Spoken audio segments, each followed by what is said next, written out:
Good morning and welcome to another edition of the Kitchings Table. I'm your host, W. Earl Kitchings. Well, I'm not dressed up in a costume. I guess you see that. So, even though it is Halloween, I just don't do Halloween. I haven't done Halloween since maybe 10, 11 years old at the most. But the costume thing, no, no, I don't.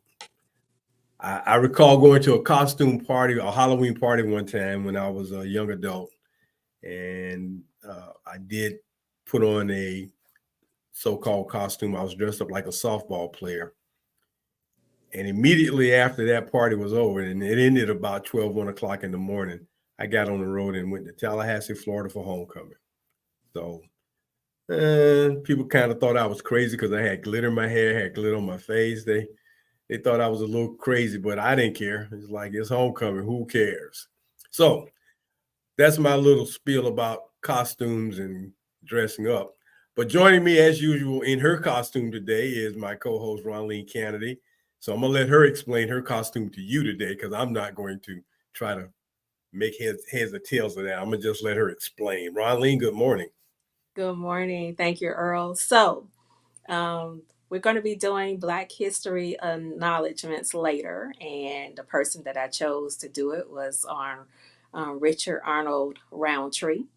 And of course, many people know him from Shaft. So, John Shaft. John Shaft, the detective that got things done, and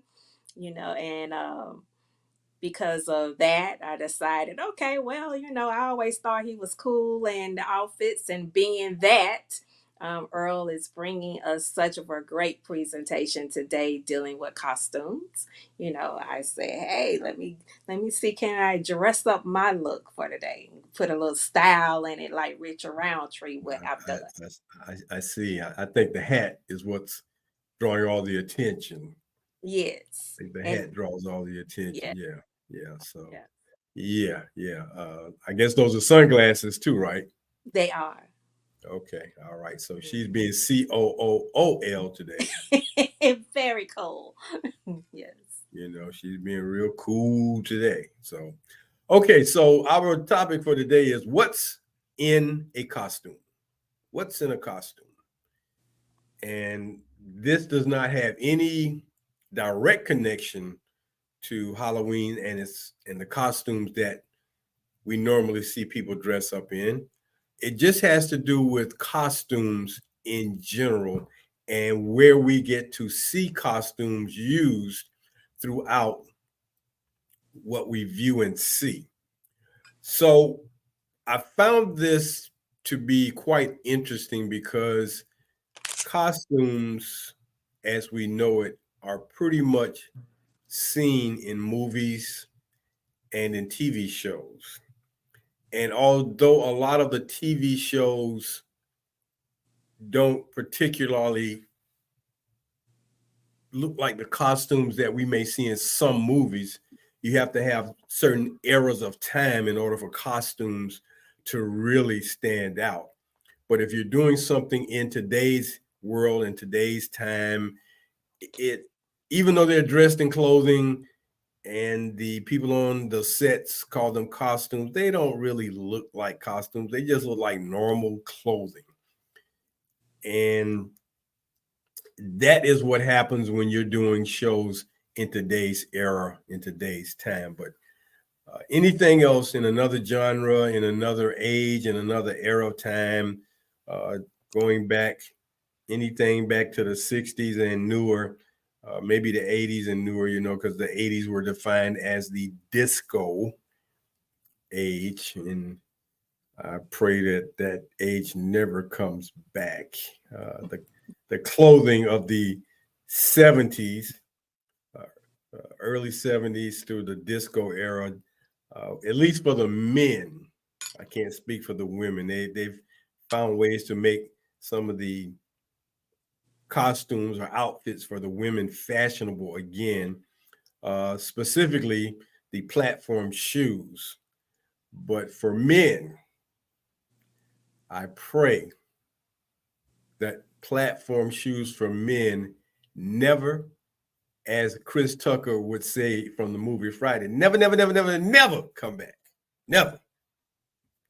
Because that was a day and time where we could all say we were in some type of costume per se, although that was the fashionable style back then.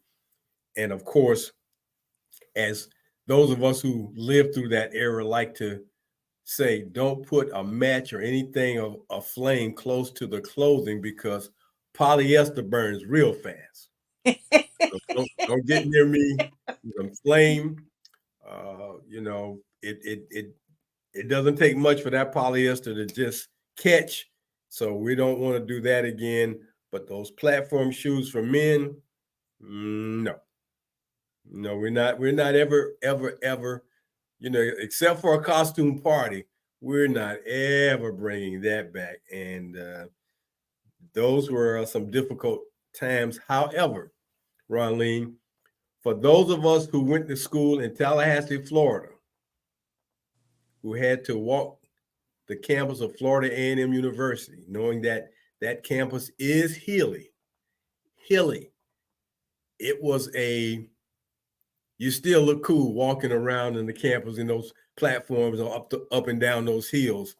As much as those shoes gave you at least a 2 to 3 inch height, you still were walking around with those shoes on. And I guess once we got used to them, it didn't matter anymore. But no, we don't want those. No, for the men, don't. No, you don't have to ever bring them back. And for you men who have those shoes left over from that time, hey man, not even Goodwill or Salvation Army or any clothing store that wants clothing from a past time. They don't want the shoes. They don't want the polyester pants. They don't want the big bellow shirt. They don't want none of that stuff men used to wear from that day and time. So you might as well just either throw it away or sell it to a costume shop.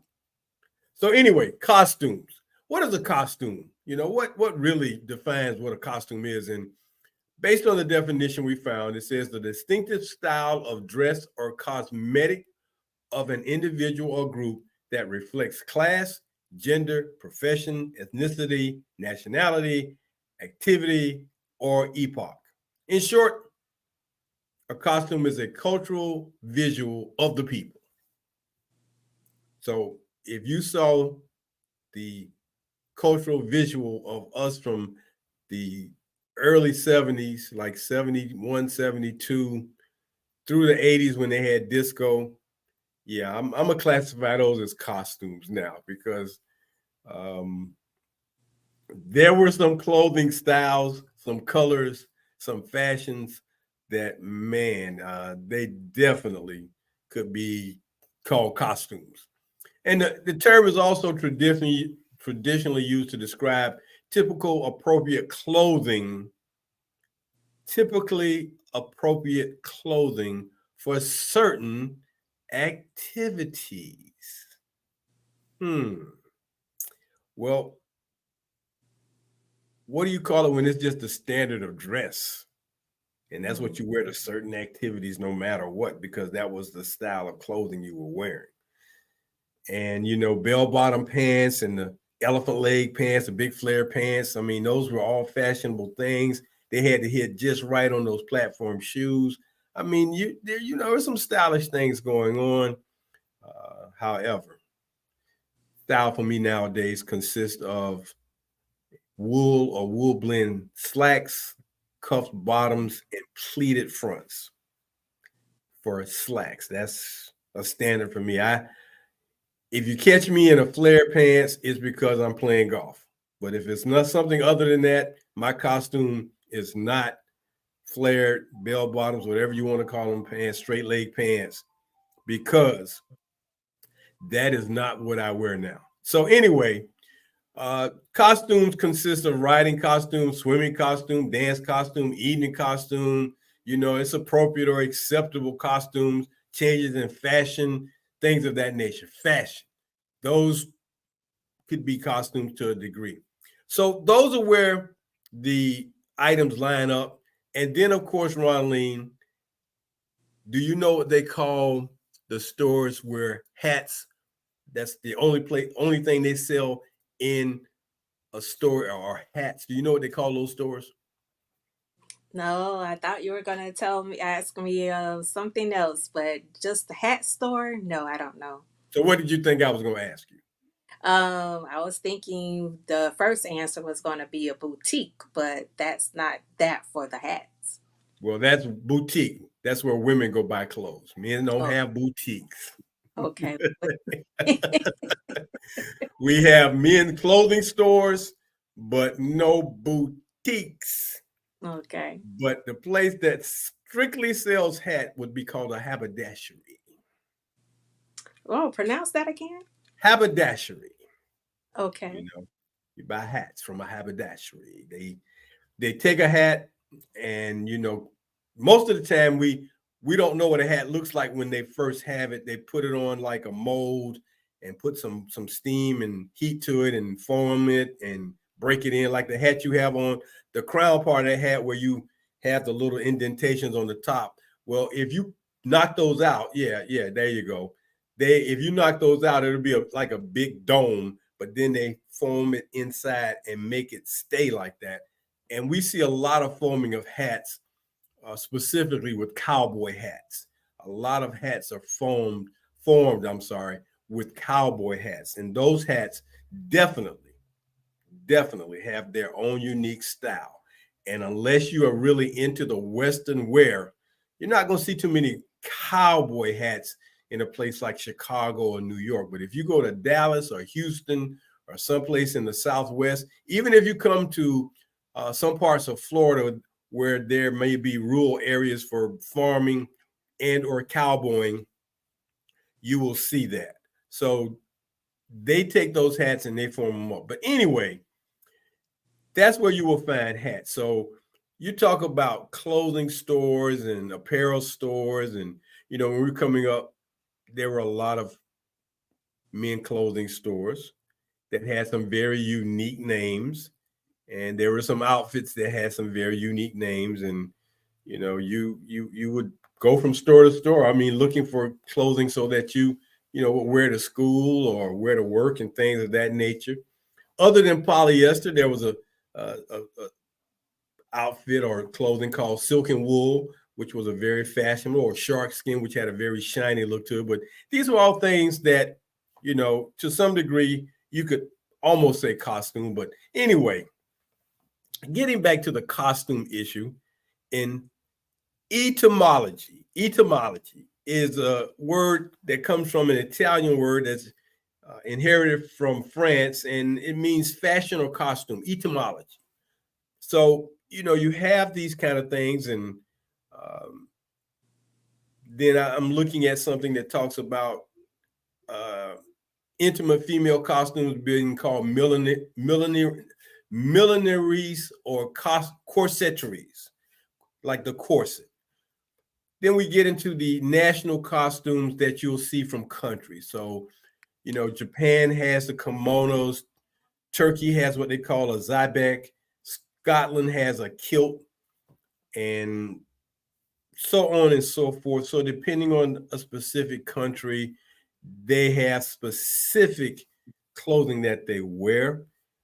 And we know certain countries by what they wear. And then you get into what we're going to talk about a little bit more in depth is theatrical costumes. Costumes that are worn in plays and theaters. And in looking up this information, Ronline, I found out that there are warehouses and costume companies that they have just so much costumes that they either make or have left over. So when you think about a movie that's made and you look at, for instance, a specific genre or specific era and time, and you look at the costumes that are made, ask yourself, well, when they're finished making the movie, where does all that clothing go?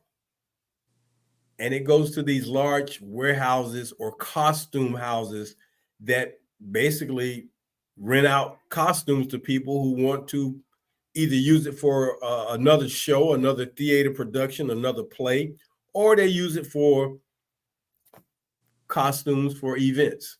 So we have theatrical or stage costumes that just, you can't probably imagine. I know in our hometowns and towns around, they have costume stores. I want you to magnify that by 10 times and just think of a big warehouse where they have all this clothing. And when you go there, you can just, have your pick of whatever you want. I mean, and when you see movies like Westerns or movies from the Civil War era, I'm thinking about Glory and what they did with that, or from the era of uh, Kings and Queens, or, Knights and whatever. They had large productions and large wardrobes. All that stuff goes to one big warehouse and it's just stored there until someone needs it or some costume company house wants to buy it, and that's where it's held. Yeah, So I've had the honor to go to a few of those warehouses, and the front part of it was set up as a museum, and the back of it was set up where the costumes were hanging and things like that. And um, people would go through there to see what it is that they wanted. And as you say, there was a lot of auctions going on just because a star had worn those outfits and things like that. So it was quite interesting. A lot of money was made. not only is a lot of money made, but a lot of money is spent. A Yes. lot of money is spent to produce costumes for movies. And the larger the production, the more money that is spent. And when you think about, some of these costumes, you just can't run out to a warehouse and find some of them. Some of them have to be made. And when we're talking about, for instance, some costumes that have to be repetitiously made. So if you're trying to produce, for instance, soldiers in an army, you got to make a lot of uniforms, right? And I'm thinking about how much time in advance does a movie give a costume designer and production company to come up with those costumes? Because that's a lot of sewing every day. That's a lot of fabric that you have to purchase. You have to find it. You have to get it from places that manufacture fabric, get it sent to you, cut it based on the patterns, then sew it. That's a lot of work. That's a lot of work. So when we talk about these costumes, we talk about the people that produce this. And there is a title, Ronline, for a person that makes costumes. Now, we may think of a wardrobe designer who creates the wardrobe that you see, but the costume technician is a person that constructs or alters the costume. They are responsible for taking the two-dimensional sketch and translating it to a creative garment that resembles the designer's rendering. So the designer creates it on paper with colors, gives it to these costume technicians who then must make it. And the technician must keep the ideas of the designer in mind when building the garment. So I don't know if you've ever been to what they call a place that manufactures clothing, but I want you to imagine a a big room or a warehouse where you got 100 sewing machines and 100 people on the sewing machines making clothing that you and I go to the store and purchase. Hmm. Not the costumes. Now I'm just talking about everyday clothing that we purchase to wear.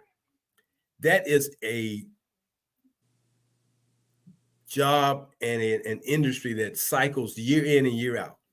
And for me, I don't know about you or some other people, but I've learned the scheme, or I've learned the timing of when to go buy certain clothes. Now, there's a season. We have summer and spring, fall and winter. Clothes come out during those particular times. Fall and winter, spring and summer. And in my becoming a enthusiast of buying clothes, I don't do it as much as I once did. I discovered that the best time to buy certain clothing is when a particular season is going out. Mm-hmm. If you want some fall and winter clothing, when spring and summer are coming in, that's when you buy your fall and winter clothing. When fall and winter is coming in, that's when you buy your summer and spring clothing. If you want to save money, let me preface it by saying it that way. Let me preface it by saying, if you're looking to have big savings, and I know, you go to the store and it's all 25% off. No, I'm not talking about 25%. I'm talking about significant savings. I'm talking about 50 to 75% off, and then they mark it down another 50%. Because they got to move all that stuff out for you to get that next season in. Mm-hmm. But anyway, the costume technician is the person that makes this. And then there is what they call the draping and cutting. And this is the art of manipulating the fabric using pins and hand stitching to create the structure of the costume. Draping and cutting. You got to drape it and cut it. You got to cut all this stuff before you can give it to the people that's going to sew it. And cutting is what they call the act of laying out fabric on a flat surface using scissors to cut and follow along a pattern. And Ronnie, do you remember the stores? They still have some of them now, but where you go to the store to buy the pattern to make your own clothing, you would go and they had all that information, like a little packet, a little envelope. You buy it and you make your own out of your own fabric. You make that particular clothes. Right. The patterns. Pattern for a dress, a skirt, shirt, pants, suits. You make it yourself. You cut it. You take out the little, like almost tissue paper, real thin paper, out, chalk line it around the fabric. It says, well, you need about 5 yards of fabric to make a suit or a dress or whatever. You buy that much fabric over the fabric you like, then you go buy that. They cut off 5 yards and sell that to you. You buy the pattern that you want, and then you take it home and lay out that paper. And lay it out, cut it up, and sew it up. Pin it down first, and then cut it. Pin it down and cut it, and then you get to sewing, and then you have, your slacks, your shirts, your skirts, your dresses, your blouses, whatever. Well, this is the same thing, except larger scale. Mm-hmm. Larger scale. I mean, you got to think about it. They got to cut out a pattern for all these costumes. And, with the women dresses, I mean, when you think back to the time of, kings and queens, I mean, when you look at those dresses, even back into the Civil War days, look at the dresses that women used to wear. I mean, shoot, they probably had about 8 yards of fabric just in a dress. I mean, because it's so much. Mm-hmm. So the draping and cutting, after the designing and it's all systematically done. So this is all done. And, then you have a wardrobe supervisor, and the wardrobe supervisor oversees the wardrobe crew and the run of the show or the movie from backstage. And they're responsible for maintaining the good condition of the costumes. Okay, so the costumes are, after you finish cutting the material and then you pin it down and cut out what you're going to sew, and you sew it, drape it and cut it, sew it and make it. And now you got all these costumes. And now, like I said, when you're done Where do they go? Well, it goes to the wardrobe supervisor, and they are responsible for taking all those wardrobes, all those, i.e., costumes, and putting them in these warehouses. Wow. I mean, how many racks of clothes does one movie have? I mean, how do you, is it like a library? You put it in an area. Okay, so this era of life or this time in life in history over here, and then you go over to another section. It's got all these, all these costumes from another era. I mean, think about the costumes from Star Wars. Mm. I mean, just think about it. I mean, before computers could replicate everything, and you think you're looking at a lot of costumes, it's like, no, the computer replicated. They had to make all those costumes. Yes. And then when you're finished, you give it to the wardrobe supervisor, and it just, domino. It goes from this one to that one to this one to that one. And then they have what they call a hat maker or a milliner, responsible for the manufacturing of hats and headgear.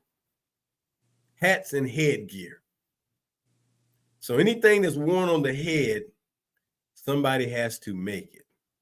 All this stuff has to be made. So, we think about, the costumes that you go to the store for your kids for Halloween and purchase, all that stuff has to be made.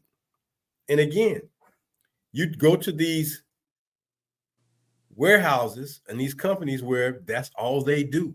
I mean, as soon as Halloween is over, I'm sure they start making costumes for the next year because there's so many costumes, especially for kids, So that's part of the whole thing about a costume.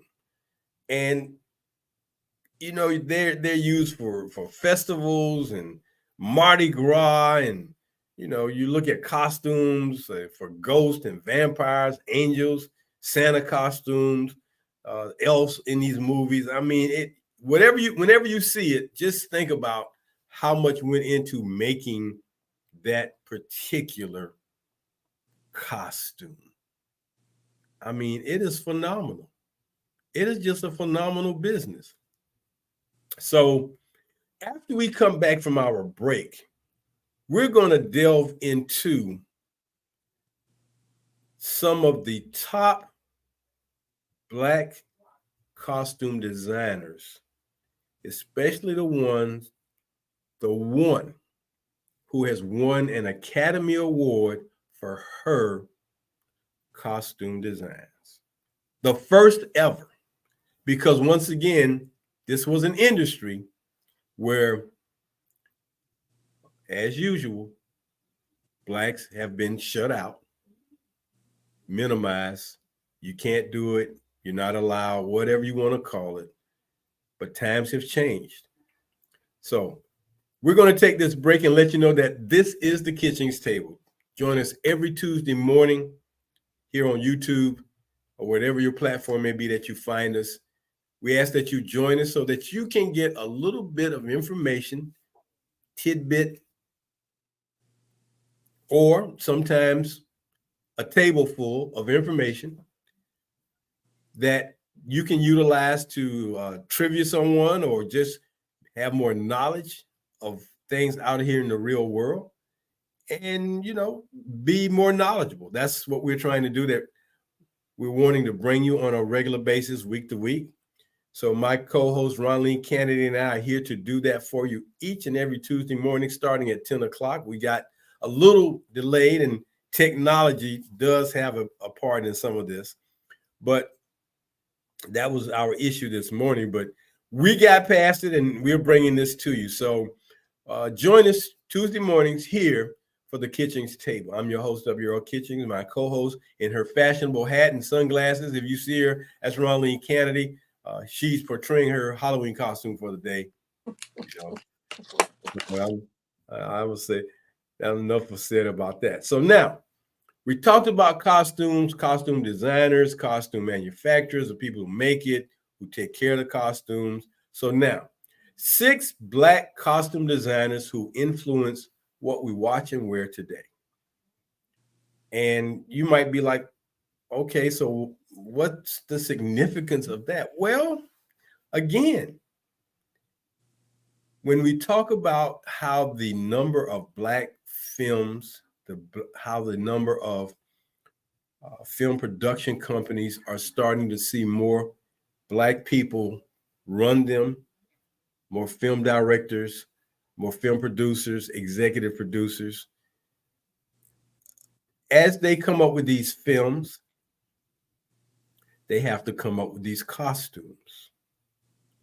Costumes are not just hanging around for some films. Some things have to be done.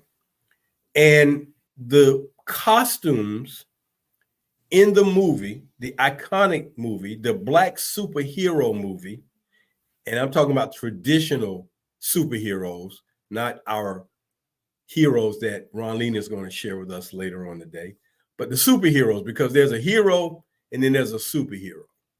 So the superheroes have powers. Our regular heroes, they just the good people who do things for the betterment of others. So costume designer Ruth E. Carter. Ruth E. Carter was the costume designer for the movies Black Panther and Wakanda Forever. She won the 2023 Critics' Choice Awards for her costumes for these two movies. And you know that the two movies had some very iconic costumes that based on African wear, what people in Africa wear, because it's not going to be something that's for the cold weather. It's going to be for that hot weather. But I think amongst all the costumes that she designed, of course, the Black Panther costume design, which was of the superhero, probably did a lot to help Black people relate to having a Black superhero, because up until then, the only superhero that we related to that wore black was Batman. Now, in the movies, he wore all black. In the TV show, he had a different kind of costume. Now, I got a trivia question for you, Ronnie, just before you go to your Black History person of the week of the day. But Ruth E. Carter created those costumes for Black Panther. Then we have Michelle Cole for costumes for the TV series Blackish. She also designed the clothing for the pilot for the movie for the TV show In Living Color. That had to be one of the funniest TV shows ever. Iconic. And I read where Jim Carrey said, had it not been for In Living Color, he would not be the movie star he is today, because other folks who looked like him didn't think he had it. But Keenan Ivory Wayans saw this guy, and the rest is history. Then we have Charlize Antoinette. I Want to Dance with Somebody, costume designer. She designed it for that, and that was in 2022. She's a name that we have to keep our eye on. Random Acts of Flyness is another movie, so she's up there. And then Ayanna James Kamani, she did 2 seasons of Insecure, which she got some publicity for. So she's one of the names. Then there's another name, Marcy Rogers. And interesting enough, these top 6 are all Black females. So, think about that. And, she was at the 12th Hamilton Behind the Camera Awards that she got recognition for. And she is an awesome designer. And she got some critical acclaim for the movie Black Klansman. That was a great movie. She is the first Howard University graduate to make an impression on Spike Lee as a production assistant under Ruth Carter. So she was under Ruth Carter and got her opportunity, and she was helped with Spike Lee's first movie, She's Gotta Have It. How far back does that go? Then Derica Cole Washington, her mentor was also Ruth Carter, and she's made costumes for some outstanding movies. I was trying to find out, she had something to do with House Party 2, The Sweet Blood of Jesus, which was a movie. So, these ladies have made a name for themselves, making a name for themselves. And then as a segue to that, there was a black makeup artist that won an Oscar, like Ruth Carter did. She won 2 Oscars for costumes. So you had, women making headway, becoming pioneers in costume design and makeup. But here's my trivia question for you, Ronleen. It's a 2-part. Who was the first Black woman to play the role of Catwoman? Halle Berry, right? And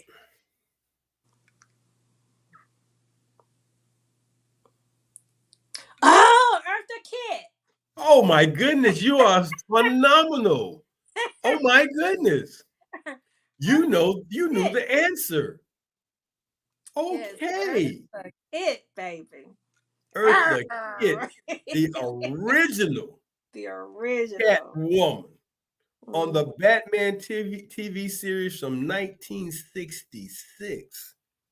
Oh Now, wow. Okay. 1966. Now, when you just did that growl like a cat, it took me right to the movie Boomerang with Eddie Well, Murphy. that's what jarred my memory on that. Because she did that in that movie. And it was like, okay, some of y'all may not know that was her her Catwoman voice doing that kind of proud growl, when Yes. she said, Marcus, you know, she went back to Catwoman mode, but she was the first Catwoman, first Black Catwoman to Wow. play that role in the 1967. Oh. Batman TV series in 1966. Eartha Kitt. Eartha Mm. Kitt was a phenomenal actress. She could sing a little bit too. But then Halle Berry made it into the movie in 2004, Catwoman, and she did a phenomenal job in that movie because she showed her superpowers in the Catwoman the movie. So interesting and ironic that these 2 women played that particular role from a movie where the superhero was Batman, and they did a phenomenal job of portraying their roles. And whereas the TV series was more, I won't say it was a comedy, but the way they laid it out, it wasn't like what Superman was back in the 50s and 60s. Superman was a black and white, and you saw Superman doing some things until they remade Superman, and Christopher Reeves became the Superman. The Superman. He looked more like what the comic books looked like than George Reeves. And they said George Reeves and Christopher Reeves are not any kin. George Reeves didn't have the kind of curly lock. They just, they made that thing sit right there on Christopher Reeves' forehead, man. And boom. But Catwoman, Eartha Kitt, Catwoman, Halle Berry. So those came to mind in thinking about costumes. And again, Ruth E. Carter, the first Black woman to win 2 Oscars for her costume designs for Black Panther and Wakanda Forever. So That's going to do it for me as it relates to costumes, Ronleen. And I will say this before we get to you talking about costumes again. When we look at movies that are basically portraying today's time, for instance, if you saw a movie that portrayed 2021, 2022, 2023, somewhere in that, and it was like real time, we don't think about what they're wearing as costumes. I know I don't. I don't think you got to have a something that goes back 40, 50 years for me to think about a costume. You shoot a movie now and it looks like today's time. That doesn't really look like a costume, but that's what they are. So I'm gonna turn it over to you, Ronleen, to talk about our Black History moment for today. Well, thank you so much, and I've enjoyed this segment. I was enjoying reading over it when I received it, and I was like, "Oh wow!" And I knew I had to come with something for our Black History acknowledgement. So, Richard Roundtree. I'm sorry that we've lost him. We lost him on the 24th of Dun-dun-dun, October. dun-dun-dun, dun-dun-dun, dun. And Dun-dun-dun, dun-dun-dun, dun-dun-dun. That when you I gotta you gotta have the theme music when you talk about that guy because yes, yes, yes, and, yes. and not to cut you off, but I just looked at a documentary about Richard Roundtree and how he got to be the person they selected for Shaft and what his life was like before he started. Because before making Shaft, he was a black model with the Ebony Fashion Fair. So there you go. I'm gonna let Yes, and like I said, I enjoyed learning about him, and um, when I thought about your design, the designs that goes into the costume making, I've been on the receiving end of that, where they're stitching up the clothing on you, getting you ready for the set. I was in a couple of plays, and it's a lot that goes on behind the scenes. And when you think about production, you think about the modeling that goes into it. So Richard Roundtree was that staple in the 70s to bring that to life. They made sure everything was tailor made for him, that they looked good on him. So Richard Roundtree, he was born July 9th in 1942, and he lost the battle to pancreatic cancer on the 24th of October of 2023. He was 81. And the reason why I chose him, not just because of the costumes, but what he stood for. And, the black plotation. I was hoping I wouldn't get that stutter over that word, but the black pot- potation, black. I'm going to try to get this. let me help you. Exploitation. Okay, Exploit. black exploitation. Exploitation. There you Oh, go. okay. Thank you. The black. Exploiting. Yeah, that's what it's about. Exploiting.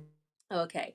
All right. So that was, thank you, Earl. That was an era of time when, just like I didn't realize when Eartha Kitt was portraying Catwoman back in the 60s. Well, in the 70s, when Richard Roundtree came along, they were, trying to get into the movie industry was a challenge, to be able to, and they labeled him as the first black action hero, getting things done as John Shaft. We had someone that we could relate to, and a long time came the Dolomites, and other roles that came along, and so that era really didn't last, as in the black exploitation, very long. However, it never really went away. It's just that when Jesse Jackson came in on the scene and started being vocal, he had his things for as how African Americans were being portrayed. However, Richard Roundtree did that thing on Roots. when he played in Roots, he brought that thing to life as far as what life was like for African Americans and trying to survive, the Jim Crow eras and things like that. So my hat goes off to him. And moving forward, he became the spokesperson and awareness person for breast cancer. He said he was showering one day and he felt a lump in his breast. And, at first he didn't think anything about it because he dealt with something similar as he was a teenager. So he did get it checked out and he decided to have a double mastectomy, so that he would never have to worry about that again. And so, bringing that kind of awareness to life, for men to start caring about their health and not allowing things to get by them, to go to the doctor. And along came Tom Joyner, take your people to the doctor day, all of those things so that you will know what's going on with your bodies. And then the pancreatic cancer that he had been suffering with for quite some time, of letting men know to get, to go to the doctor. Don't be afraid of going to the doctor. And the recent role that he had in Mary Jane, he said that he learned, he wished he had known what he knew now, what he learned along the way. He said, you never get too old for learning anything. He learned that he should have been a better father about some things, and with um, his co-star Gabrielle Union, the roles that he played with that, and people who had recognized him, they said they became better mothers and better fathers because of his role into that. And so coming together, with your craft and being able to bring it home, that is so important. So thank you, Earl, for allowing me with my segment today. And thank you for bringing about the costumes, because whatever he wore it well. And whatever he did it well. And my hat goes off to Ruth E. Carter, to be able to be noticed with her outfits that she designed. And the way she had the dresses that Angela Bassett wore, um, the other co-star to Chadwick Boseman, that those were to me off the chain outfits. And those Yeah. colors were vibrant, so my Yeah. hat goes off to everybody that was on that team of putting that framework together, and everyone who has worked with Richard Roundtree. I know you all are hurting because everybody has nothing but good things to say about him in his film and the work that he put in. Well, thank you, Ronline, for bringing that to us today about Richard Roundtree. He was the forerunner to several other gentlemen and women, because I'm going to parallel. I'm a parallel because I was, in my 18, 19 age at the time, or 17. I was in high school when Shaft came out, but paralleling Richard Roundtree as Shaft, I'm going to parallel him with the female who would be his parallel equal, the one, the only Pam Grier, aka Foxy Brown. Yes. Okay, I mean, wow. When she came out with that movie and was on the cover of that album by one of my favorite all-time recording artists, I will, forever love his music. Willie Hutch on the cover of Foxy Brown album with that afro. Shit, man, you could have bought some brothers for free. Foxy Brown, oh yeah. So But there were some other guys who came along, and to parallel what Richard Roundtree helped happen, because uh, I'm sorry, to parallel that with Foxy Brown, there was also the soundtracks that went along with those movies, and it allowed several musicians, artists, to create soundtracks. Isaac Hayes, Bobby Womack, Willie Hutch, Marvin Gaye. Marvin Gaye did the soundtrack for Trouble Man. So it was like a three-part thing where you had the person as the superhero, then you had the soundtrack, and then you had a spill-off that, it just kept spinning off. So thank you so much for bringing us Richard Roundtree. Thank you, Richard Roundtree, and your family for doing what you did and bringing that to life. Thank you, Gordon Parks, for bringing Richard Roundtree to the forefront and putting him in that role, because they selected him from auditions.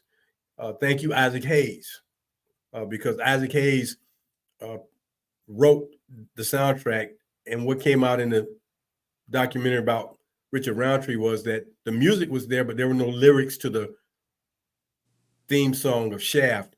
And within a day, Isaac Hayes wrote the lyrics to the theme music to Shaft. So thank you to all those people. Thank you to the costume designers, wardrobe, and thank you, Ronleen, for bringing that to us.